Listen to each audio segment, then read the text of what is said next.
이번 작품은 장그르니에의 섬입니다. 출판사는 민음사, 번역자는 김하영 선생님이십니다. 장그르니에는 프랑스의 문학자이자 작가입니다. 번역자인 김하영 선생님은 이렇게 말씀하십니다.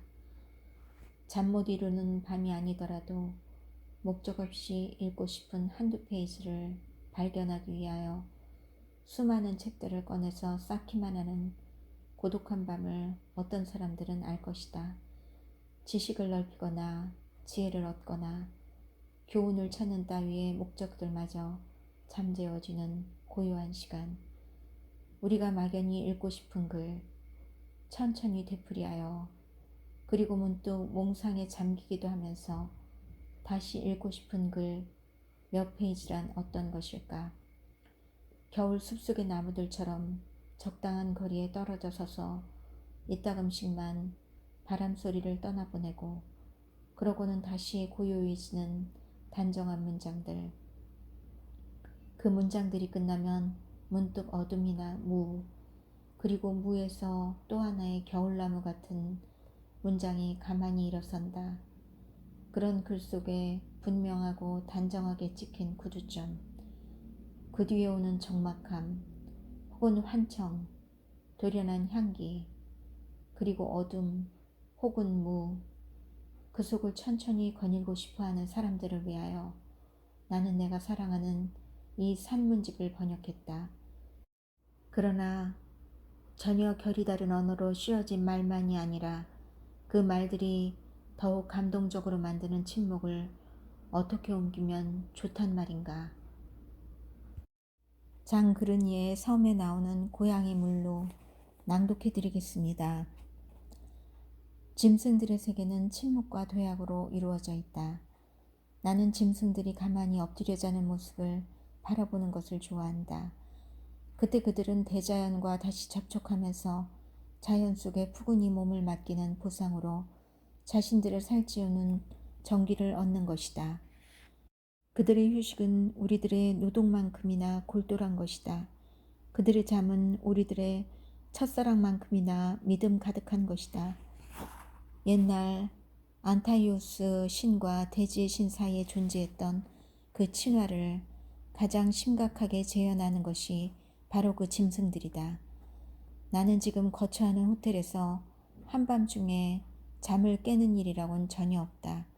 그러나 가령 11월 15일 새벽 3시인 지금처럼 밤중에 잠을 깰 양이면 기침하는 소리, 말하는 소리가 귀에 들린다. 우리 집 고양이가 잠을 잘 때는 모두가 그의 잠을 방해하지 않으려고 조심을 한다. 이놈은 한 번씩이나 가장 좋은 자리를 물색하여 마땅한 곳을 정하고 나면 몸을 웅크리는 즉시 반쯤 잠이 든다. 그러는가 하면 어느새 깊은 잠에 빠진다. 마치 잠드는 각 단계를 계산이라도 하는 눈치다. 이제 그는 행복한 꿈으로 접어든다. 나무 위에 기어 올라가 앉아서 새 한 마리를 노려보는 꿈이다. 그는 새를 가까이에 붙들어 두고 싶어한다. 그 새가 마음에 드는 것은 그 색깔이 산뜻해서가 아니라 통통하고 묵직하게 생겼기 때문이다. 물루는 새를 좋아하고 있는 것이다. 사랑하는 상대를 소유하고자 하는 그의 심정이야 짐작하고도 남는다. 그러나 물루가 가까이 다가가면 갈수록 새는 뒷걸음친다. 물루는 새를 유혹해보려고 애를 쓰지만 헛수고다. 마침내 새는 훌쩍 날아가 버린다. 고양이는 반쯤 잠이 깨어 앓는 소리를 내면서 기지개를 켠다. 또 새잠이 들기 시작한다. 보다 가볍고 보다 상쾌한 잠. 도이지 여인들이 오전 9시에서 11시 사이에 자는 것과 같은 그런 잠이 들기 시작한다. 고양이들은 바로 이때 부드럽게 쓰다듬어주면 좋아한다. 고개를 뒤로 젖히도록 귀 뒤로 손을 넣고 쓸어주는 것이 좋다. 그러면 턱이며 앞다리 사이의 가슴팍을 쓰다듬어 줄 수 있게 된다. 물루처럼 목걸이를 한 고양이들은 털과 목걸이 사이로 손가락을 넣어 애무해 주는 것을 좋아한다. 고양이라는 이름에 부끄럽지 않은 자격을 갖추려면 목걸이를 차야 한다. 그러면 나는 이내 암고양이들 사이에서 각별한 성공을 거두게 되고 제 자신에 대해서나 저를 키워주는 집에 대해서 우월감을 갖는다. 이리하여 그는 드디어 귀족이 되는 것이다. 그 새끼들도 태어나면서부터 다른 새끼 고양이들과는 다른 긍지를 갖게 된다. 그들은 후춧가루를 친 싸구려 요리 따위는 아예 먹을 생각도 않고 비프 스테이크라야 받아먹을 것이다. 오로지 자기와 걸맞는 신분을 가진 친구들과만 교제할 것이고 유리한 혼인이 아니면 맺지 않을 것이다. 바로 그 목걸이가 고양이를 매우 인간적으로 만들어 놓는 것이다. 목걸이가 없는 고양이에게 말을 걸어보라. 그러면 차이가 어떤지 알 수 있을 터이다. 앙고라종, 페르시아종, 시암종의 고양이들 중에도 목걸이가 없는 놈이 많다고 보면 목걸이가 반드시 타고난 종족적 우월성을 표시하는 것이 아니고 주인에게 귀염받고 자랐음을 표시할 뿐이다. 타고난 우월성은 중요하지 않다. 모든 것은 그 고양이가 노골적으로 받는 총의 덕분이므로 그저 주인의 우발적인 기분에만 좌우될 뿐이다. 오늘날 실시되고 있는 목걸이 제도는 다른 많은 제도들과 마찬가지여서 우수한 두뇌와는 아무 관계가 없다. 물루는 잠이 깨면 잠자던 침대에서 내려와 창문께로 뛰어간다. 그리고 창턱에 몸을 쪼그리고 앉는다. 그렇지 않으면 지붕을 지나 테라스에서 몸을 길게 뻗어서 벽 가까이에 서 있는 월계수 나뭇가지를 타고 정원으로 내려간다. 이제 막 나뭇가지를 치고 난 때에는 지붕 쪽으로 해서 방에까지 다시 올라와 가지고 층계로 내려갈 수밖에 없다. 어렸을 때 이놈은 겁이라곤 전혀 몰랐다. 어지러운 줄도 모르고 낙수 흠통을 타고 걸어다니기도 했으며 정원에 사람들이 있을 때면 눈길을 끌어 칭찬을 받으려고 살구나무의 맨 꼭대기까지 기어 올라가기도 했다. 이제는 눈치가 생겨서 꼭 필요한 것이 아니면 애써 하지 않는다. 재주를 부리는 재미는 줄었고 편안한 것을 찾는 취미만 늘었다. 그의 애정은 보다 확실한 것이 되었다. 아침이면 나의 어머니 발 아래서 감사와 사랑의 표시로 몸을 대굴대굴 굴리다가 어머니가 제 몸 위에 발을 지그시 올려놓아야만 멈춘다. 이 중세기적 의식이 만족되면 부엌으로 가서 우유를 마시고 전날 밤에 자신을 위해 준비해둔 찬 음식을 맛본다. 오후에는 침대 위에가 엎드려서 아빠를 납죽이 뻗은 채 가르릉거리는 소리를 내며 잠을 잔다. 어제는 흥청대며 한바탕 놀았으니 아침 일찍부터 내게 찾아와서 하루 종일 이 방에 그냥 머물러 있을 것이다. 이때다 싶은지 여느 때 같지 않게 한결 정답게 불어댄다. 피곤하다는 뜻이다. 나는 그를 사랑한다. 물루는 내가 잠을 깰 때마다 세계와 나 사이에 다시 살아나는 저 거리감을 없애준다. 황혼역, 대낮의 그 마지막 힘이 다해가는 저 고통의 시각이면 나는 내 불안감을 진정시키기 위하여 고양이를 내 곁으로 부르곤 했다. 그 불안감을 누이에게 털어놓을 수 있으랴. 나를 진정시켜다오 하고 나는 그에게 말하려는 것이다. 밤이 다가온다. 밤과 더불어 내게 낯익은 유령들이 깨어 일어난다. 그래서 나는 하루에 3번 무섭다.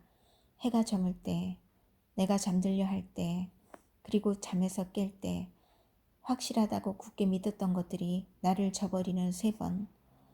허공을 향하여 문이 열리는 저 순간들이 나는 무섭다. 짙어가는 어둠이 그대의 목을 조이려 할 때, 한밤중에 잠 깨어 나는 과연 무슨 가치가 있는 존재일까를 가늠해 볼 때, 존재하지 않는 것에 대하여 생각이 미칠 때, 잠이 그대를 돌처럼 굳어지게 할 때, 대낮은 그대를 속여 위로한다. 그러나 밤은 무대 장치조차 없다. 물루는 고집스럽게 입을 다물고만 있었다. 나는 그의 몸 위에 내 시선을 가만히 기대어 본다. 그러면 그가 거기에 있다는 것만으로도 다시금 믿음직스러워졌다. 모든 것을 다 담고 있는 그의 현전. 물루를 바라보면서 축복의 순간들을 생각해보자. 지난 어느 날 저녁 나는 포퓰러 나무 밑을 지나다가 그 높은 나뭇가지들이 분간할 길 없이 한데 섞인 것을 보았다. 또 어떤 정오에는 햇빛으로 눈부신 들판 앞에서 나는 보았고 나는 다 받아들였다. 달빛 비치는 폐허를 앞에 두고 나는 인간은 인간으로부터 유산받을 수 있으며 또 허물어지기 쉬운 선물만으로도 흡족한 것이라는 생각을 했다. 오늘 아침에는 문을 열어젖히자 열기가 확 끼쳐오며 전신을 엄습해왔다. 이것이 전부다. 너는 아무 말도 하지 않지만 나는 내 말을 다 듣는다. 나는 저 꽃이에요. 저 하늘이에요. 또 저 의자예요. 나는 그 폐허였고 그 바람, 그 열기였어요. 가장한 모습의 나를 알아보지 못하시나요? 당신은 자신이 인간이라고 생각했기 때문에 나를 고양이라고 여기는 거예요. 대양 속의 소금같이, 허공 속의 외침같이, 사랑 속의 통일같이 나는 내 모든 겉모습 속에 흩어져 있답니다. 당신이 원하신다면 그 모든 겉모습들은 저녁에 지친 새들이 둥지에 들듯 제 속으로 돌아올 거예요. 고개를 돌리고 순간을 지워버리세요. 생각의 대상을 갖지 말고 생각해 보세요. 제 어미가 입으로 물어다가 아무도 찾아낼 수 없는 곳으로 데려가도록 어린 고양이가 제 몸을 맡기듯 당신을 가만히 맡겨보세요. 물론은 행복하다. 세계가 저 혼자 끝없이 벌이는 싸움에 끼어들면서도 그는 제 행동의 동기가 한갓 환상일 뿐임을 깨달으려 하지 않는다. 놀이를 하되 놀고 있는 제 스스로의 모습을 바라볼 생각은 하지도 않는다. 그를 바라보는 것은 나다. 조금만 빈틈도 없이 정확하게 몸을 놀려 제가 맡은 역할을 다하고 있는 그를 바라보고 있노라면 황홀해진다. 매 순간 그는 제 행동 속에 흠뻑 몰두해 있다. 먹고 싶은 것을 보면 그는 부엌에서 나오는 음식 접시에서 눈을 뗄 줄을 모른다. 그의 눈에 가득 찬 욕망은 치열하다 못해 벌써 음식 위로 튀어올라가 앉는 것만 같다. 그가 무릎 위에 몸을 웅크릴 때도 제가 가진 모든 애정을 남김없이 쏟아가며 웅크린다. 행동의 빈틈이라도 찾아보려야 찾아볼 도리가 없다. 그의 행위는 몸놀림과 일치하고 몸놀림은 식욕과 식욕은 그의 이미지와 정확하게 일치한다. 이야말로 끝없는 연쇄 조직처럼 일사불란하다. 고양이가 다리를 반쯤 편다면 그것은 다리를 펴는 것이 필요하기 때문이고 또 다리를 꼭 반쯤만 괴는 것이 필요하기 때문이다. 히랍 꽃항아리들의 가장 조화로운 윤곽에도 이토록 철저한 필연성은 없다. 나 스스로를 돌이켜보노라면 이런 가득함은 나를 슬프게 한다. 나는 내가 인간이구나 하는 느낌을 갖게 된다. 즉 그냥 온전치 못한 존재라는 느낌이 든다는 말이다. 연극이 채 끝나기도 전에 나는 비틀거릴 것이고 내 상대역이 묻는 질문에 해야 할 대답을 잊어버린 채 아무 말도 못하고 멍청하게 서 있게 되리라는 것을 나는 알고 있다. 있어도 있지 않은 부재. 나는 마침내 나 스스로 사랑한다고 자처했던 이 존재들, 그리고 나 자신과 따로 떼어놓을 길 없었던 나를 보고 넋을 잃고 있다. 당혹스러운 어떤 필연성이 나의 조건으로부터 멀리 나를 데려간다. 인간들은 남이 자기의 소나기에서 벗어나는 것을 좋아하지 않는다. 그것은 자기가 자기 자신의 소나기에서 벗어나기를 좋아하지 않기 때문이다. 물루가 자신이 고양이인 것에 만족해하듯이 인간들은 자신이 인간인 것에 만족해한다. 그러나 물루의 생각은 옳지만 그들의 생각은 틀렸다. 왜냐하면 물루는 마땅히 해야 할 것을 하는 것이지만 인간들의 입장은 성립될 수 없는 것이기 때문이다. 나는 인간들에게 그 점을 설득시켰으면 싶다. 우리들에게는 마땅히 해야 할 일이란 없으며 우리들의 입장이란 성립될 수 없는 입장이라는 것을. 그러니 도망치는 도리밖에 없다. 그런데 발 딛고 도망칠 단 한 치의 단단한 땅도 없다. 물루와 사이에는 나는 여러 해 전부터 공부할 때 동무가 되어주고 내 한결같은 생각과 내 단 하나의 행복에 나를 보다 더 가까이 있게 해줄 고양이 한 마리를 가졌으면 했다. 만약 내 감정대로 했더라면 나는 아마 고양이보다는 개를 택했을 것이다. 내 생활을 따뜻하게 감싸주는 개의 뜨거운 사랑, 그 그의 정직한 거동, 반가움을 못 이겨 달려드는 그의 마음씨에 감동된 나머지 나는 인간이 지닌 것 중에서 가장 사랑스러운 구석을 신뢰하게 되었을지도 모를 일이었다. 그러나 문제는 나 스스로의 자족에 있는 것이 아니었으니 바로 그러한 참에 무덤 파는 사람이 내게 고양이 한 마리를 주었다. 무덤 파는 사람은 이읍의 중요한 관리로서 묘지의 입구에 있는 어떤 집에 들어 살고 있었다. 그는 그 많은 무덤들을 혼자서 다 파주고 마당에 꽃을 가꾸어 유가족들에게 팔고 이장할 때 이문을 보고 하는 등으로 돈을 많이 벌었다. 비 오는 날보다는 맑은 날에 수입이 낮다고 하지만 대체로 수입이 일정한 편이라 괜찮은 일자리였다. 그래서 그는 직접 손에 흙을 묻히지 않고 날품팔이 일꾼들을 사서 시키면 되었다. 나는 상을 당하여 매일같이 묘지에 찾아갈 일이 생기고 난 뒤부터 그를 알게 되었다. 어렸을 적에 나는 묘지를 보면 무서웠다. 해가 환하게 비치는 때에도 내 눈에는 묘지가 어둡고 시커멓게만 보였고 무엇인가 끈적끈적한 것이 묻어있는 것만 같았다. 언덕을 등지고 골짜기와 바다의 수평선을 앞에 두고 있는 묘지는 그곳에 늘어선 시커먼 주목들 때문에 하늘과 초원과 초록빛 바다와 대조적이었다. 나는 1년에 꼭 한 번 사자들의 날에 학교 친구들과 함께 그곳에 가보았을 뿐이다.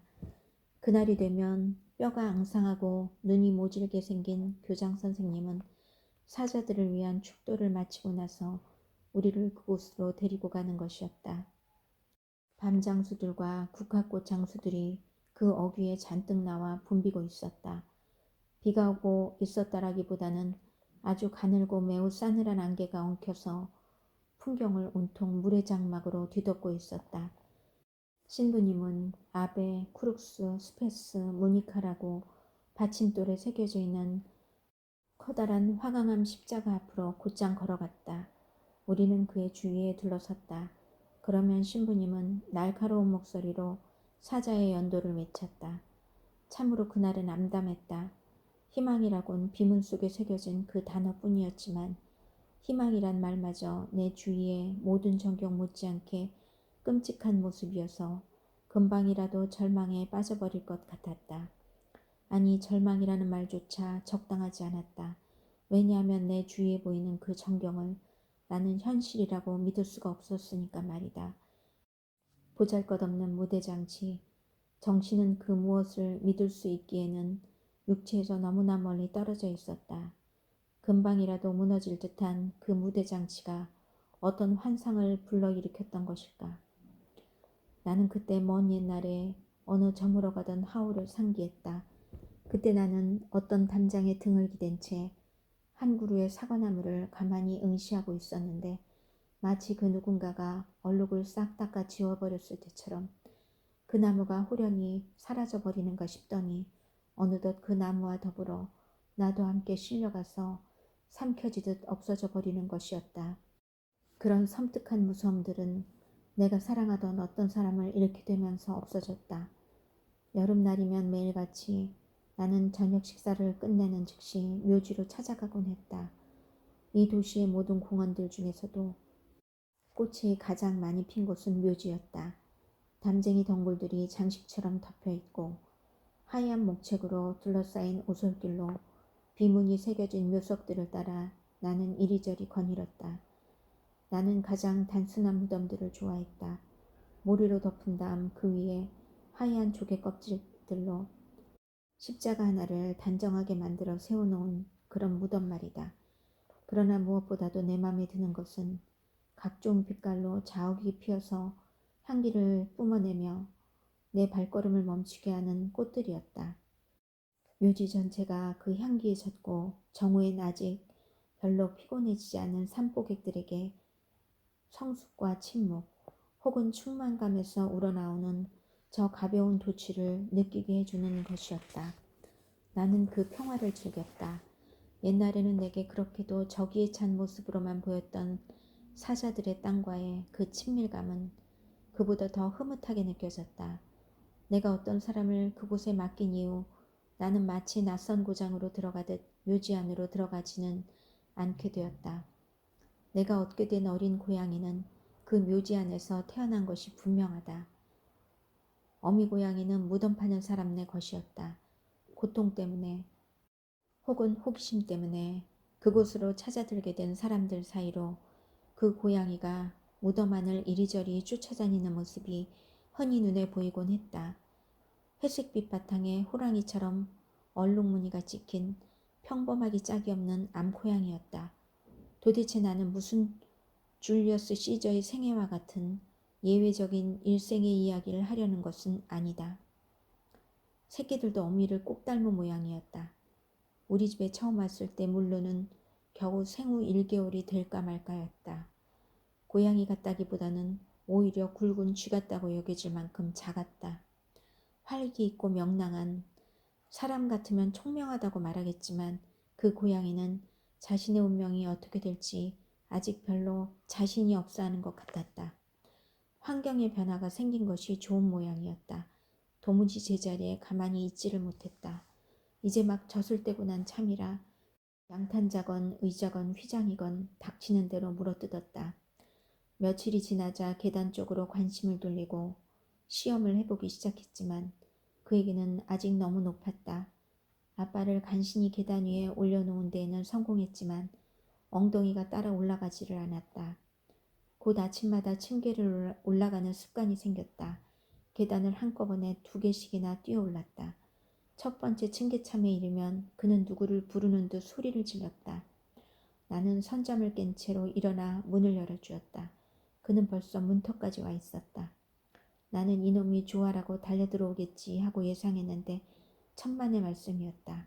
이놈은 나를 보자마자 위험이 가득한 태도를 취하면서 마치 자기 나라 정부를 대표가 있다는 사실에 신경을 많이 쓰는 대사처럼 혹은 태연히 빗속을 걸어가면서 대주교는 뛰어가지 않는 법이라고 말하는 보슈에처럼 느리고 확실한 걸음으로 다가오는 것이었다. 그런 다음에야 있는 힘을 다하여 내가 이미 도로 누운 침대 위로 펄쩍 뛰어오르는 것이었다. 그러고는 내 머릿결로 다가와서 시트의 오목한 부분에 몸을 웅크리고 내가 다시 잠을 깰 때까지, 아니 그보다도 더 나중까지 계속되는 잠을 청했다. 흔히 나는 이처럼 침대에 누워있거나 방 안에서 이리저리 거닐곤 했다.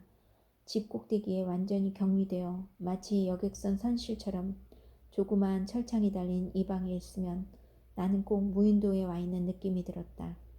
나의 주위에는 휘장과 양탄자, 거울 따위, 그리고 단 하나 밖을 향하여 열린 좁고 위로 쳐들린 창문뿐이었다. 바로 여기서 나는 내 인생을 잠자면서 연암은 번의 여름을 보냈다.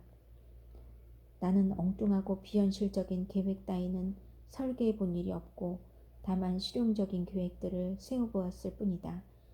그러나 그 계획을 실천한다는 것이 내게는 무용하게 여겨졌다. 이같이 자리에 누워서 나는 여러 시간, 여러 날, 여러 달을 읽고 쓰고 꿈꾸면서 흘려보냈다. 내 침대나 책상에서 눈에 보이는 것은 오직 가득한 하늘과 옆집 정원에 서 있는 커다란 나무들의 꼭대기 부분뿐이었다. 내 주위를 둘러싼 침묵들은 하나씩 하나씩 더해져 갔다. 집의 침묵, 들의 침묵, 작은 도시의 침묵. 나는 여러 겹으로 쌓인 솜덩어리 속에서 숨이 막혔다.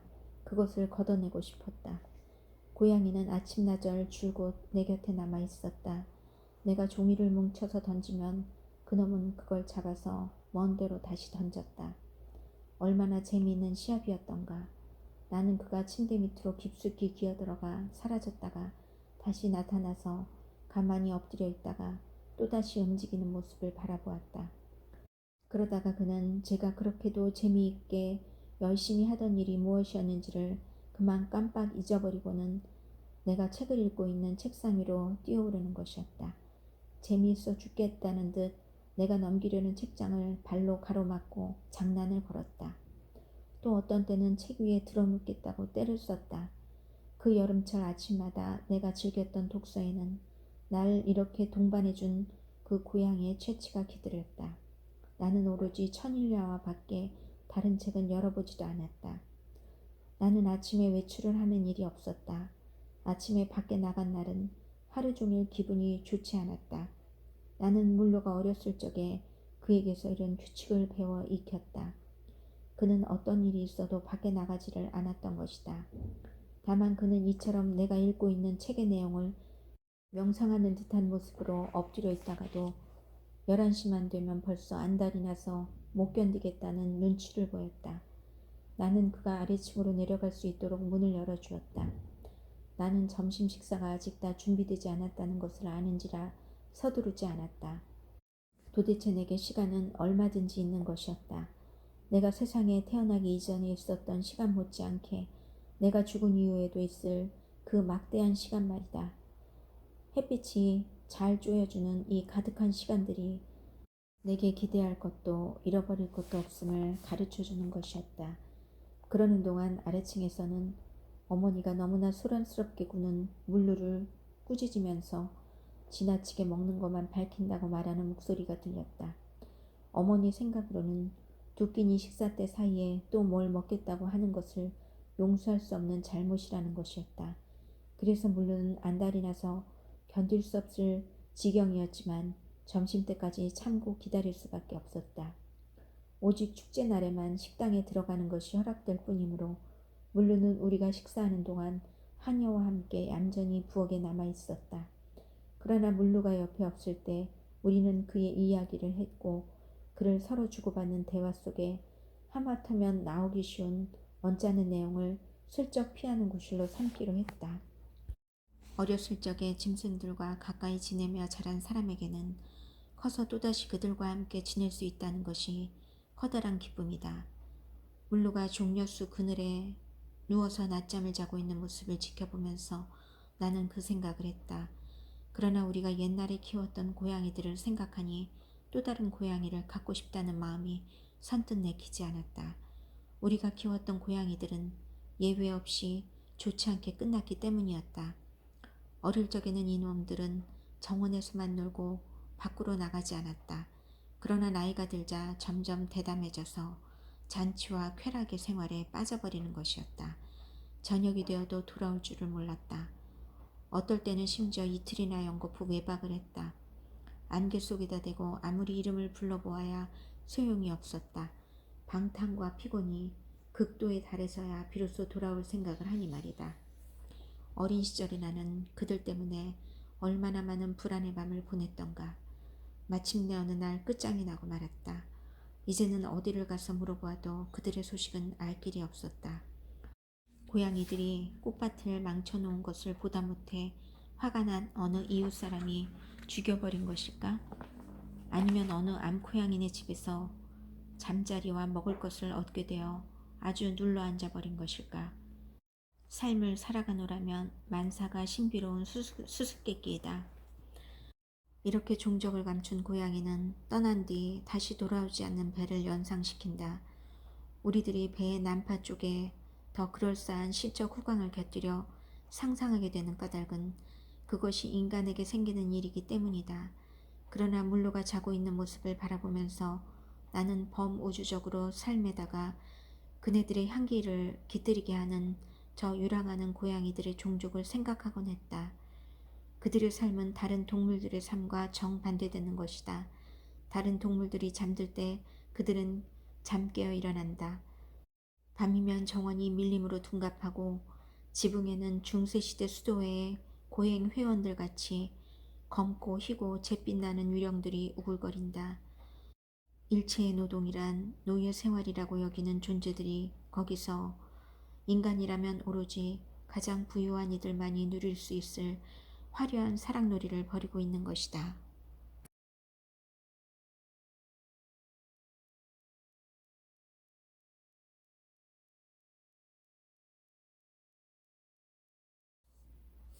장 그리니의 섬에 실려있는 고양이 물로 두 번째 낭독해드리겠습니다.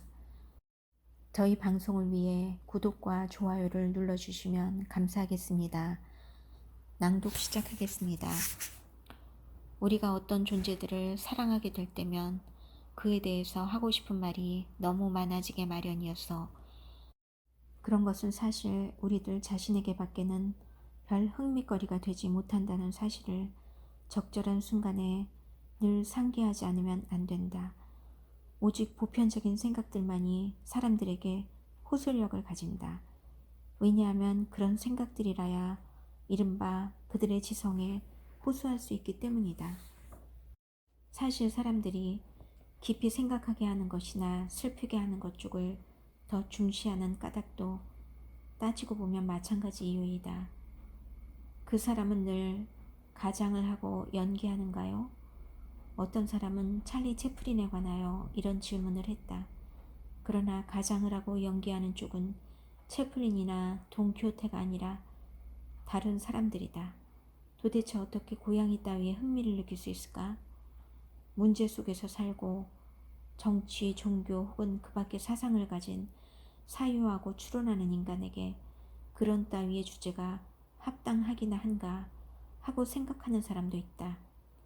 제발 사상을 좀 가져봐요. 그렇지만 고양이는 존재한다. 그 점이 바로 고양이와 그 사상들 사이의 차이점이다. 인간들을 서로 구별지어 주는 것은 그들의 이른바 사상이란 것이 아니라 행동이다. 이 점은 고양이 문제를 두고 생각해 보아도 곧 알 수 있다. 사람을 싫어하는 이들과 이기주의자들은 고양이를 좋아한다. 행동이는 고양이를 좋아할 시간이 없다.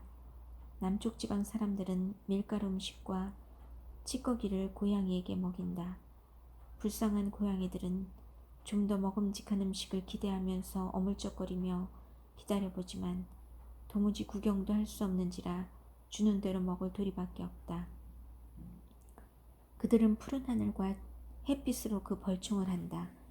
고양이가 참으로 행복해질 수 있는 곳은 북쪽 나라이다.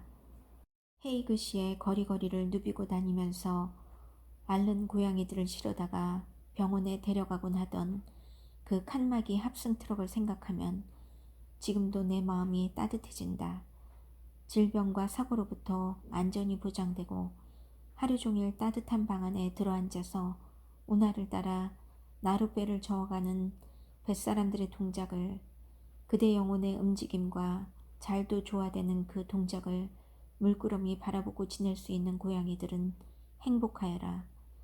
안개와 중앙난방시설과 여송연 연기에 포근히 감싸인 분위기 속에서 기지개를 켜는 고양이들은 행복하여라. 보들레르의 고양이들은 필경 그런 고양이들이었으리라. 먼 에콰도르를 떠나 문득 추운 고장으로 옮겨와서 난로 옆에서 살게 된 그런 고양이들이었으리라. 향수를 바르고 화려한 침상에 누운 채 제신들 같은 생활을 누렸다고 플루타르크가 이야기하는 고양이들도 그러했으리라. 그들의 동공은 지평선 위로 해가 떠오르는 높이에 비례하여 천천히 열리는 것이니 그야말로 땅 위에 살아있는 태양의 영상이라 할 만하다. 그래서 태양의 도시 헬리오폴리스에서는 고양이들이 사랑을 받는다. 그들의 눈동자는 달이 가득하면 커지고 달이 기울면 작아진다. 큰 화재가 일어나면 고양이들은 초자연적인 충동의 희생물이 된다고 헤로도투스는 말한다.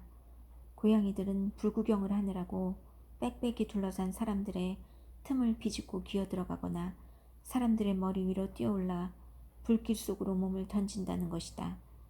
그럴 때면 그 광경을 보고 있던 사람들은 깊은 고통에 사로잡혀 집으로 돌아가 눈썹을 밀어버리고 또 여자들은 입은 옷을 갈기갈기 찢어발기며 거리거리로 헤매고 다닌다.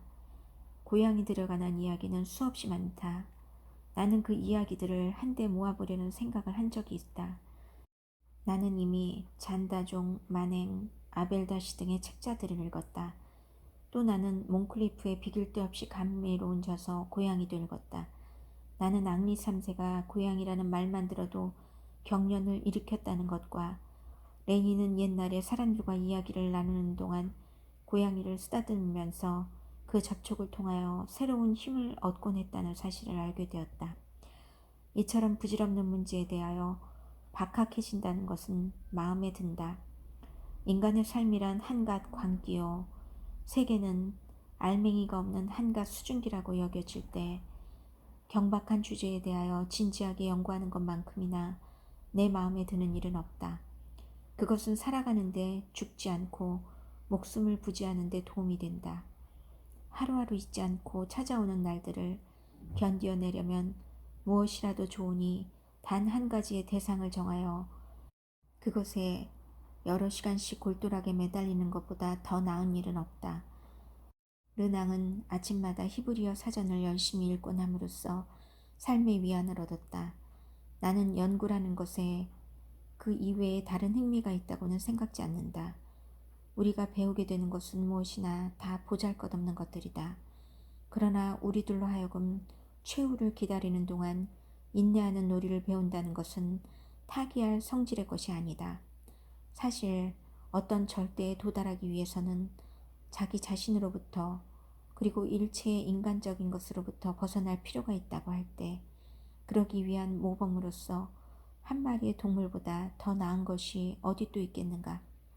흔히 감정이란 인간적인 것일 뿐 동물에는 그런 것이 없다고 할 수 있으니 말이다. 그와 마찬가지로 우리는 비인간적인 나라인 그리스에서나 마찬가지로 인간의 척도로 헤아려 볼 수 있는 것이란 전혀 없는 나라인 인도에 대하여 흥미를 느낄 수 있을 것이다. 이러한 것이 바로 내가 받은 계시요, 나의 열쇠요, 나의 깨달음이었다. 그러나 물루의 죽음은 내가 나의 힘을 과신하고 있었음을 가르쳐 주었다. 이사를 가야 했으므로 어머니와 나는 물류를 어떻게 하면 좋을지 몰라서 이리저리 궁리를 해보고 있었다. 얼마 전부터 어머니는 측은하다는 표정으로 고양이를 바라보면서 불쌍한 물류야, 우리가 떠나게 되면 너를 잃고 말겠구나. 집과 짐승을 한꺼번에 다 잃다니 하고 말씀하시는 것이었다. 그리하여 물루는 맛있는 고깃덩어리를 얻어먹곤 했다. 무절제하게 쏘다니며 놀아대다가 받은 상처가 아물게 되자면 아닌 게 아니라 좀 잘 먹을 필요가 있었다. 부활절이었던 지난번에는 며칠 동안이나 집을 비우더니 끝내는 눈에 피가 맺히고 다리는 절고 몸뚱이에는 총알이 박힌 꼴로 돌아왔다. 나는 이 소식을 아테네에 가 있는 동안에 들었다. 그토록 오랫동안 아끼고 사랑했던 짐승이 시력을 상실했다는 생각은 내가 좋아하는 도시에서 이리저리 산책하는 동안 줄곧 머리를 떠나지 않았다. 어떤 도시를, 어떤 짐승을 사랑하는 것과 어떤 여자를, 어떤 친구를 사랑하는 것, 우리는 머릿속으로는 이런 것들을 서로 구별하려고 애쓰고 마음속으로는 이런 것들이 다 같은 것이라고 단순하게 생각한다. 이런 모든 애정을 표시하는 데는 오직 한 가지 말밖에 없다. 사람들이 묵주신공을 우습게 하는 것을 보고 그것을 옹호하려고 어떤 선교사가 이렇게 말하였다. 사실 언제나 똑같은 내용이긴 하지요. 그렇지만 사랑하는 마음을 나타내려고 할 때 나는 당신을 사랑합니다라는 말 외에는 다른 무슨 말을 할 수 있겠습니까?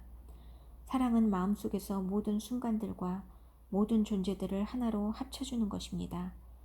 과연 나는 아테네에 머무는 동안 고대 사람들이 짐승의 존엄을 업수히 여기지 않았음을 보았다. 그들은 종교적인 축제나 내심 깊은 곳에서 느낀 상의 애통함에도 짐승을 결부시켜 생각했던 것이다. 파르테논 신전의 굽돌이 장식 위에 날뛰는 말의 모습이 새겨진 것은 그들 역시 여신을 향해 가고 있는 행렬에 참가하도록 하기 위함이었다.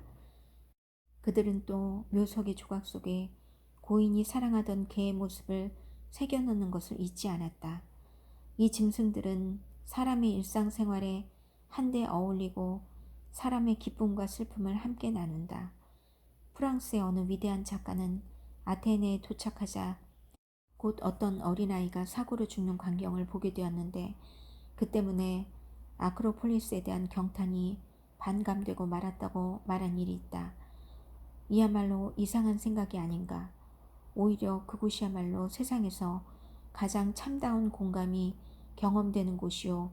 마음속에서 느껴지는 모든 사소한 감정들에 대한 동정이 느껴지는 장소가 아니겠는가. 그것은 사실 지극히 인간적인 공감이요. 동정이기에 단 한 가지 유감스러운 데가 있다면 바로 그것이 너무 배타적으로 인간적이라는 점과 그로 인하여 초월적인 힘을 간과한다는 듯한 느낌을 준다는 점이다. 이 도시에 와서 한 마리 짐승에게 생긴 불행을 생각한다는 것은 그런 생각에 어떤 고결함을 부여한다. 항상 어떤 우스꽝스러운 상상 쪽으로 머리가 잘 돌아가는 프랑스적 정신에 결여되어 있는 것이 바로 그런 고결함이다. 그러나 한편 그 고양이가 이제는 불구의 몸이 되어 눈이 멀고 개체로서의 삶을 살아갈 수 없으며 더군다나 제가 무슨 까닭으로 얻어맞은 것인지조차 알지 못한 채 어둠 속에서 꼼짝달싹도 못하며 지내야 할 것을 상상하니 차라리 그를 위해서라도 죽는 쪽이 나을 것이라는 생각이 들었다. 아니 나는 다름이 아니라 그 고양이 자신을 위해서 그런 생각을 하고 있는 것이라고 굳이 믿으려 애를 썼다. 그런데 실제로는 내가 사랑하던 한 존재가 괴로워하는 모습을 더 이상 보고 견디기 어려워서 그렇게 생각을 했던 것이다. 그러나 막상 고양이 자신에게 물어볼 수만 있었다면 그는 라퐁텐 우화에 나오는 나무꾼처럼 대답했을 것이다. 이른바 불행한 존재들에 대한 연민 때문이라지만 사실은 그 존재들의 비참한 모습을 눈으로 보지 않기 위하여 우리는 그들의 죽음을 바라는 것이다. 또 어쩌면 우리는 우리가 사랑하는 사람들의 고통을 당사자보다도 더 견디기 어려워하는 것인지도 모른다. 그래서 어떤 아버지는 결혼한 그의 딸들이 날이 갈수록 더한 어려움에 빠져들게 되자 그렇게도 부족한 것이라고 모르고 자라던 그 아이들이 헐벗음 속에서 사는 이보다 차라리 죽어버리는 꼴을 보는 편이 낫다고 말하는 것이었다. 내가 여행에서 돌아와 보니 물루는 몸이 회복되어 있었다. 그러나 한쪽 눈은 잃어버린 채였다. 눈알이 없어진 자리에는 오직 피가 엉긴 덩어리만이 보일 뿐이었다. 어머니는 그가 너무나 가엾어서 감히 그를 죽여달라고 할 용기가 나지 않더라고 말했다. 독립적인 생활과 바깥 공기를 몹시도 좋아했지만 몸이 불편할 때면 남의 눈에 제 모습을 보이기를 한사코 싫어했던 그인지라 여러 날 동안 부엌 구석의 상자 속에서만 처박혀 지냈다. 어머니는 그를 정성껏 간호했다. 마침내 이제는 걷기도 하고 먹기도 할 수 있게 되었다. 그러나 그는 슬픔에 사로잡히고 말았다. 그는 쪼그라버린 존재에 지나지 않았다. 자신도 그것을 의식하고 있었다. 여름이 다 끝나갈 무렵 결국 물루의 운명에 대해서도 결정을 내리지 않을 수 없게 되었다. 물론 그를 데리고 떠난다는 것은 생각도 못할 일이었다. 오래 걸리는 여행인데다가 도착 장소도 불확실했고 여러 군데에 기착하도록 되어 있었으므로 데리고 가는 것은 불가능했다. 가장 좋은 방법은 그를 누군가에게 주고 가는 일이었다. 나의 친구 기우가 그를 맡겠다고 나섰다. 그의 집 정원에서라면 물루는 큰 대감님같이 살 수 있을 것 같았다. 또 암고양이가 아주 유쾌한 벗이 되어줄 수도 있을 것 같았다.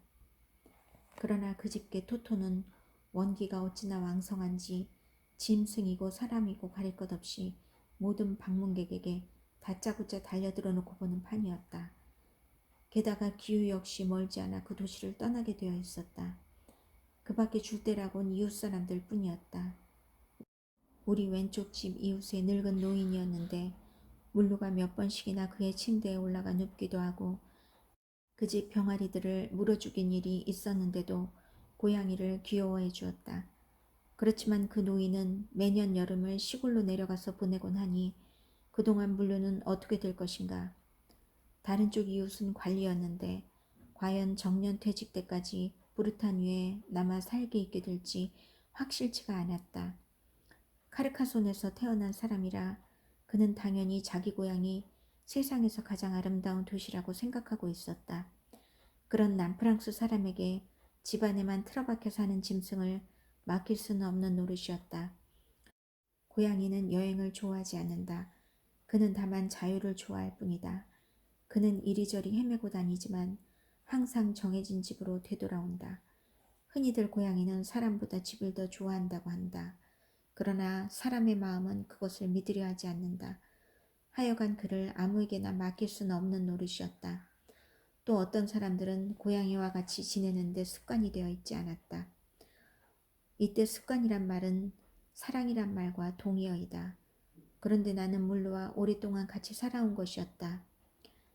그토록 대단한 상처를 입은 것으로 보아 동네의 적을 많이 만들어 놓은 것이 분명한 이 짐승을 그냥 버리고 떠날 수가 없는 일이었다. 이웃 사람들 중 어떤 이가 고양이를 아주 미워한다는 말을 들은 어머니가 그 집을 찾아간 일이 있었는데 집에는 그의 아내 혼자뿐이었다. 뭐라고요, 아주머니? 우리 집 주인은 카빈 총 따위는 갖고 있지 않아요. 있다면 그저 사냥총 한 자루 뿐이지만 그거야 토끼 사냥하는 데나 쓰는 거예요. 하고 그 여자는 말했다. 어머니가 그래도 여전히 한탄을 하자 그 여자도 한탄하며 이렇게 말했다. 되게 불쌍한 고양이처럼 죄 없는 짐승들을 괴롭히다니 글쎄 말이나 되는 일입니까? 그러나 나중에 들은 이야기에 의하면 그 집 남자는 고양이라면 원수같이 여긴다고 했다.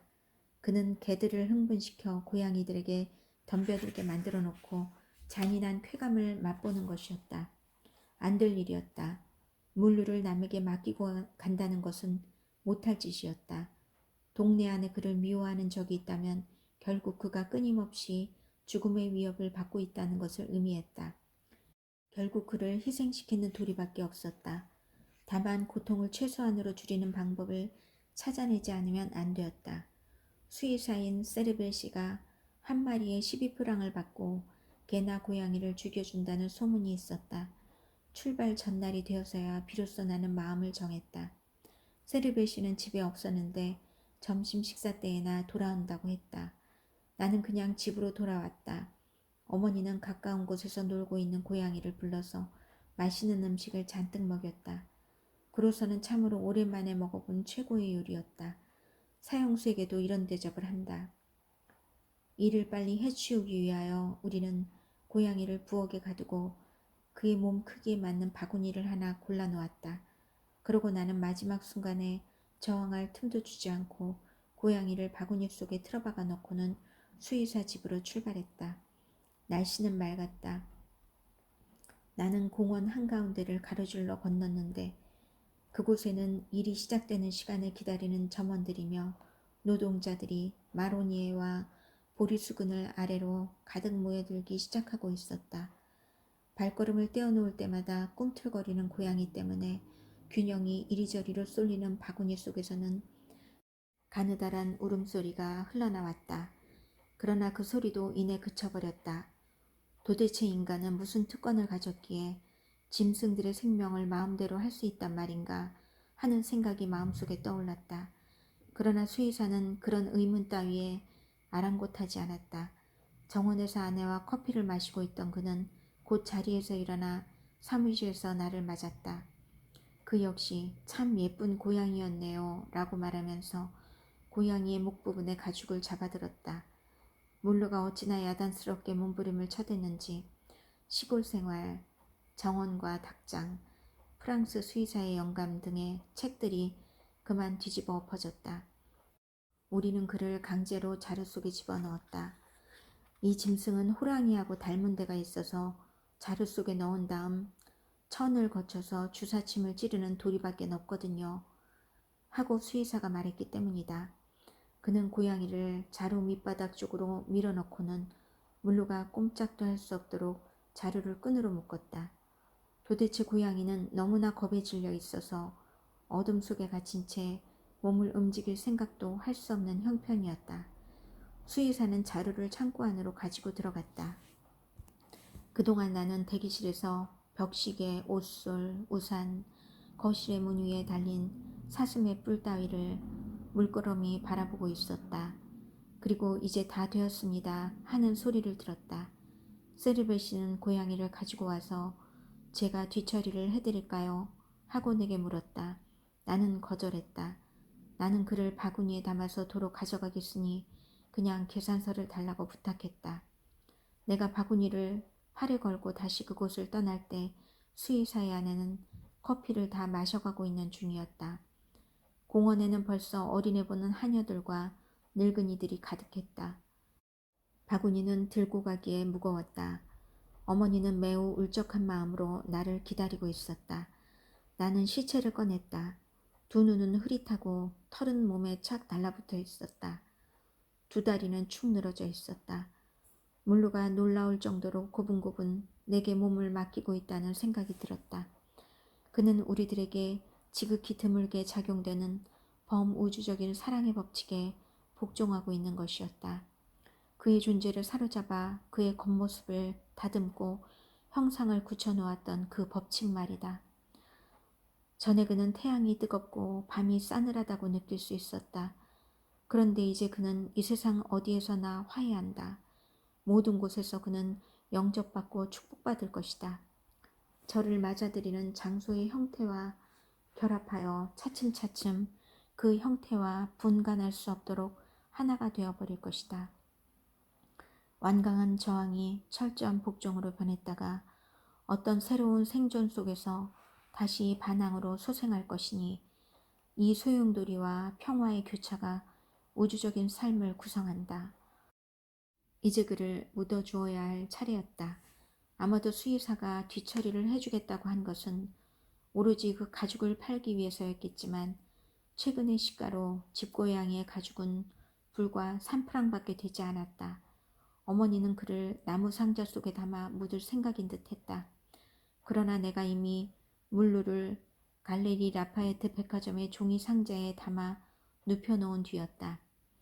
이렇게 하는 편이 더 나을 것 같아요. 더 빨리 썩을 테니까요. 하고 아주머니가 말했다. 나는 정원 한 구석 커다란 월계수 아래에다 구덩이를 팠다. 아무도 거기까지 가볼 생각은 하지 않을 테니 물루에게 방해되지 않아 좋을 것 같았던 것이다. 이제 마침내 물루는 제가 좋아했던 정원에 제 집으로 여기며 지냈던 정원에 묻혔으니 쉬렌 근처의 섬에 매장되는 파리의 고양이들보다 더 행복하고 무엇보다도 가슴이 조여들도록 답답한 공동묘지에 묻히는 사람들보다 더 행복하며 아피에나 대로를 따라 자기네 시골 영지에 묻히는 부유한 로마 사람들만큼이나 행복하다. 그는 이제 땅속에 누워 있었다. 바로 그날 저녁부터 떨어진 낙엽이 그 위를 덮었다. 나는 발길을 재촉하여 허둥지둥 내 방으로 올라갔다. 그 다음 날 출발할 예정이었는데 이사 준비가 아직도 채 끝나지 않은 상태로 남아 있었던 것이다. 장그르니의 고양이 물루 낭독을 마치겠습니다. 끝까지 들어주셔서 감사합니다. 구독과 좋아요는 사랑입니다. 감사합니다.